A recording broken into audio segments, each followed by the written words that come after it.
Involuntary migration. Sometimes people are forced to move. Because these people did not choose to move, their movement is known as involuntary migration. During the early 1800s, the British sent prisoners to Australia to serve their sentences. When their sentences were done, many stayed. War also forces people to migrate to escape death or serious danger. Perhaps the biggest involuntary migration in history was the transatlantic slave trade. From the 1500s to the 1800s, millions of Africans were enslaved and taken against their will to European colonies in North and South America. These Africans traveled under inhumane conditions across the Atlantic Ocean, chained inside of ships for more than a month.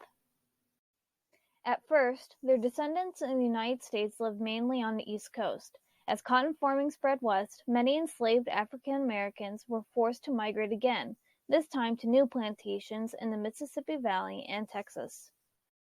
At the end of British colonial rule in 1947, most of South Asia was divided along religious lines into two countries. India had a Hindu majority, Pakistan was mainly Muslim. Fearing religious discrimination or violence, Muslims from India and Hindus from Pakistan fled across the new borders.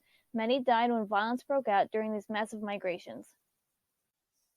Over 1 million people have left South Asian countries for Europe and North America, seeking better lives. Urbanization. Millions of people in many countries have migrated to cities from farms and small villages. In recent years, the population of some cities has grown tremendously. The movement of people to cities and the growth of cities is called urbanization. Cities and suburbs. In Europe and North America, the growth of industry during the 1800s pulled people from the countryside to cities. They hoped for jobs in factories and offices.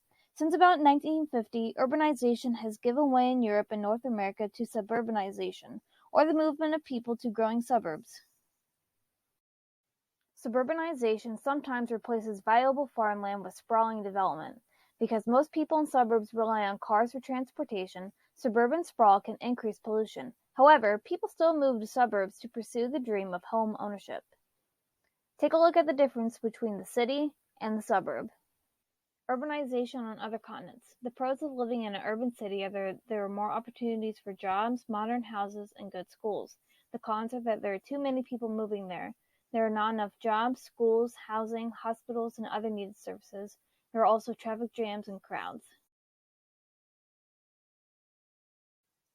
Pros of living in rural areas are that there are more space, less car and other pollution, and more animals and plants. Some cons are that there are fewer jobs, farmland shortages, and difficult to get food. Next, use your printed text and these videos to help you complete your work in Google Classroom. The end.